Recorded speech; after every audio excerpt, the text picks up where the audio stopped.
যাক, অবশেষে কিন্তু ঝলমলে রোদ ফুটেছে। অ্যান্ড সেই রোদে আসলে ঘুরতে যে মজা পাচ্ছি এটা আসলে বলে প্রকাশ করা যাবে না। অনেক সুন্দর একটা ফিল পাচ্ছি। গরম গরম ওয়েদার। আমি কিন্তু আগে থেকেই গরম পছন্দ করি, যদিও একদম ফাটানে রোদ ভয় পাই, বাট গরম আসলেই ভালো। আর শীত এমন একটা মানে জিনিস যেটা হলো, কারণ ঘর থেকে ভালো মতো বের হওয়া যায় না, কোনো জায়গা মানে চলাফেরা করে শান্তি পাওয়া যায় না।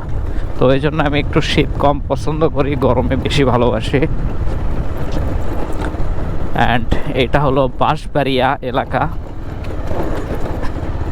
গত কয়েকদিন আগে এই জায়গাত শোভা হলো।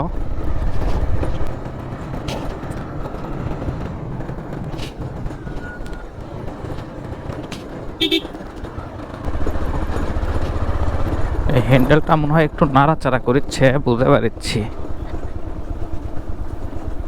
আরে এই যে আমার বন্ধু বন্ধু আমার সারাদিন কাজে ব্যস্ত। কি অবস্থা? তো আমি এখন কিন্তু যাবো একটু শিয়াপের উঠি, বুঝছো? তুমি তো যাবা না। এখন এই টেপাড়া দিয়ে যাচ্ছি, মনে হচ্ছে আমার গাড়ির জান বের হয়ে যাচ্ছে। অ্যান্ড কেন এটা হচ্ছে একটু পরেই দেখতে হবে। বেশ কয়েকদিন আগে কিন্তু আপনারা দেখছেন যে এই বাইকের হ্যান্ডেলের অবস্থা খুবই খারাপ হয়ে গেছিল, মানে ভিতরে নাট ভেঙে গেছিলো। তো যার জন্য আমার মনে হয় এই নাটগুলো মাঝে মধ্যে একটু খোলা দরকার।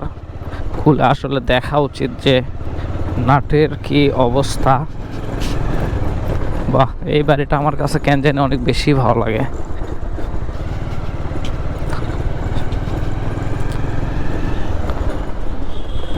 ও মাই গড,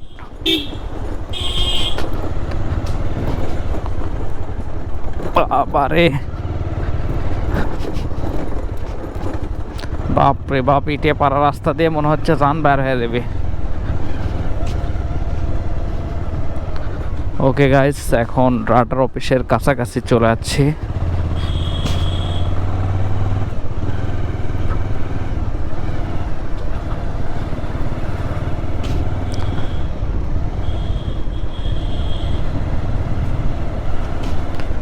ওদের কিছু কিছু বাইকার আছে, মানে এইগুলো রাস্তা তো তারা হর্ন বাজায় আসলে বাসা থেকে বের হয়ে, তাই বোঝাচ্ছে যে আমি হুন্ডা কিনছি, দেখো পাড়া প্রতিবেশী আমি হুন্ডা কিনছি, আমি হর্ন বাজাচ্ছি।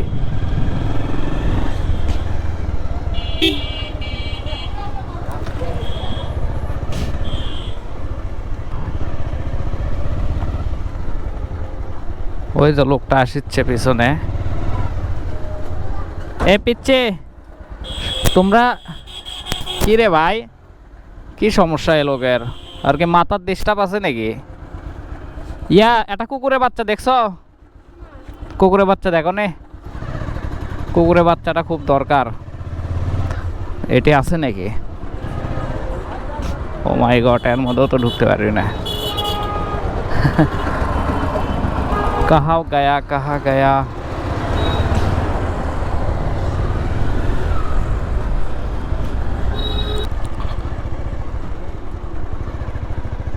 সব সময় আমি এই জায়গায় দেখতাম, বাট গেল কোথায় সে?